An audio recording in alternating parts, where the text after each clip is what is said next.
Hey you guys, you made it to the final video of this series, and we're going to be talking about adding and subtracting fractions. So if you want to write that in your last quadrant. With adding and subtracting fractions, we really have to think about the definition of what a fraction is. The bottom of the fraction tells you the size of the piece. The top of the fraction tells you how many pieces. So just keep that in mind when we're going through these steps. When you're adding and subtracting, step 0, we're also going to think about our negatives, but we can't figure out if it's negative or positive in our final answer to begin with. But what we are going to do is we're going to bring the negatives and the operations to the top of the fractions first. So step 1, if you're adding and subtracting fractions, the bottom has to be the same. I can't add and subtract pieces that are different sizes. I have to make them the same size to be able to add and subtract. So in making the bottoms the same, think about a pizza. If I'm cutting up a pizza into smaller and smaller pieces, then I get more of those pieces to make it equal. So the golden rule of fractions says whatever I multiply the bottom by, I have to multiply the top by to make my fractions equivalent. Okay, so that's step 1. Step 2, I'm going to keep the bottom the same. So when I'm adding and subtracting fractions, the bottom's staying the same because the size of the piece isn't changing. What is changing is I'm either adding, so I'm getting more of those pieces, or I'm subtracting, getting less of those pieces. The top is saying how many of those pieces do I now have. And then the last step with adding and subtracting fractions is I'm actually going to get it in simplest form at the end. So make sure you write down those steps, and we're going to be using those steps as we go along to do our examples. All right, it's dinner time right now, so Riley is getting a little bit anxious because he knows that food is on the way. Okay, so adding and subtracting fractions. All right, so we're going to start with when my denominator is the same. Let's do 2/10. So when I read this question, it's really saying when I have 7 pieces of size 1/10 and I want to add it to 2 pieces of size 1/10, how many do I have? So visually, if I were to draw this, so let's break this up. 1, 2, 3. So 1, 2, 3, 4, 5, 6, 7, 8, 9, 10. So this is worth 1, and each of those are 10 equal pieces, and I shade in 7. 1, 2, 3, 4, 5, 6, 7. You ready for dinner? All right, he is ready for dinner. There you go. Thank you for your help. Okay, so if I fill in 7 tenths, and then I want to add 2 more, so I add in 2 more tenths, how many pieces do I have now? Oh, I have 9 tenths.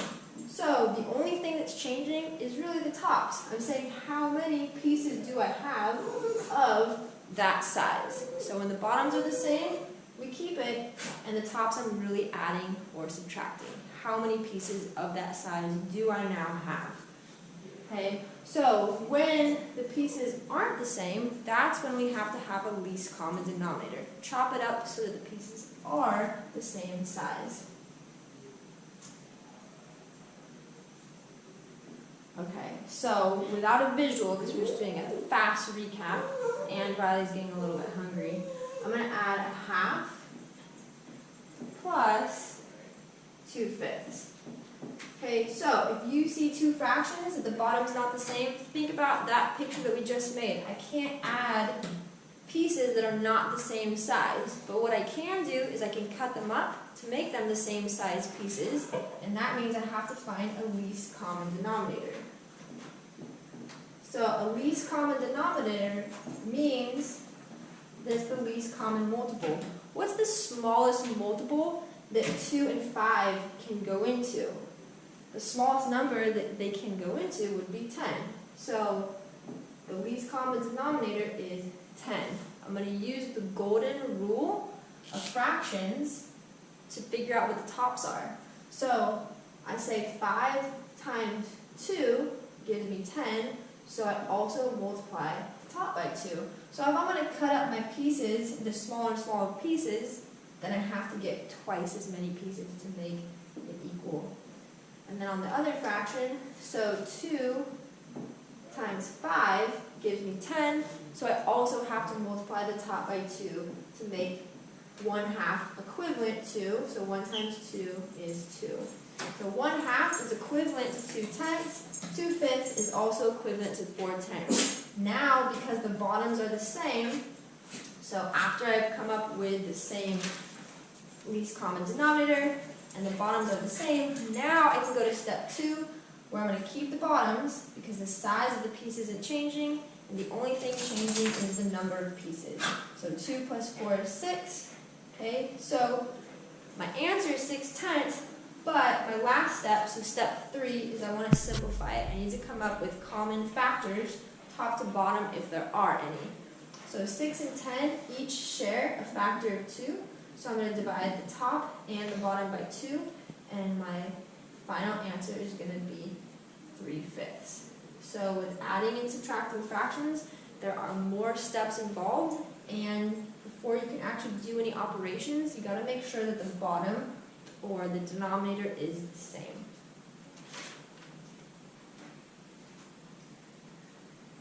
Okay, so we're going to do one that has negatives involved.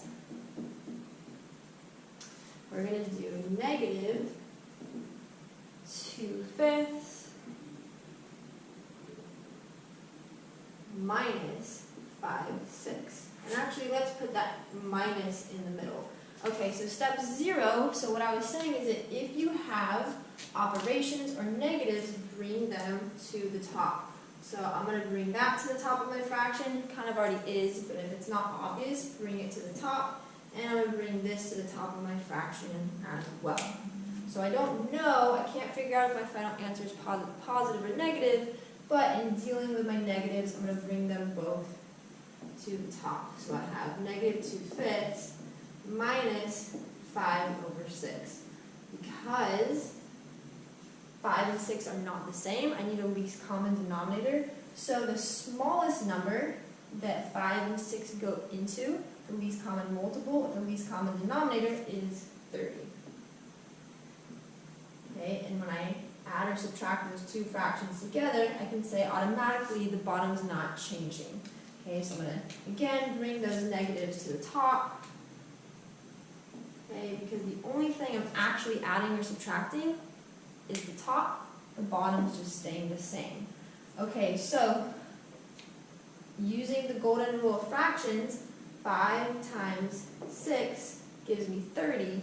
So 2 times 6 gives me 12. Okay, so 2/5 is equivalent to 12/30. On the other fraction, 6 times 5 gives me 30. So to find the top, I also am going to multiply the top by the same number. 5 times 5 is 25. Okay, so my last step, second to last step, I'm going to do step 2, where I'm going to add the tops. So my integers, I have negative 12 minus 25 when I'm subtracting, or when I have two negatives and I'm adding together, same signs add together, so I get a 37, and I keep my negative sign. So now that we've added the tops and kept the bottom, which is step 2, the last step is to simplify. See if there are any common factors on the top and the bottom. 37 is prime, so I know there's nothing, so that is my final answer.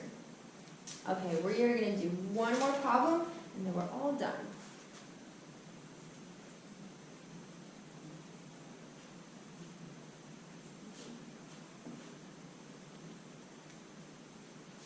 All right, we're going to do negative 8/7 minus 1/2. Okay, so step 0, I'm going to bring up my operations and negatives. So this is a negative 8/7. If I have a double, whoops, I meant to put a negative right there. So if I have a double negative, just as a reminder from before, if I'm subtracting a negative, that's really the same thing as adding. So I'm going to bring my sign up to the top. Okay. The next step is I'm going to need the bottoms to be the same because they're not so far. That means I need to have a least common denominator. I'm going to keep my signs and operations on the top. The least common denominator, the smallest multiple of 7 and 2 is 14. Okay, and to get the tops, I need to use the golden rule of fractions. Whatever I multiply the bottom by, so 2 times 7 to get to 14, I also have to multiply the top by. On the other fraction, 7 times 2 gives me 14, so on the top I'm also going to multiply by 2.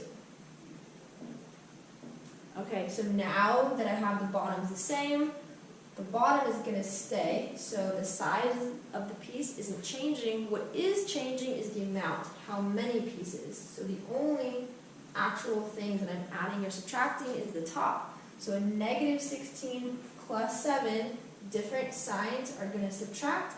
I get a negative 9.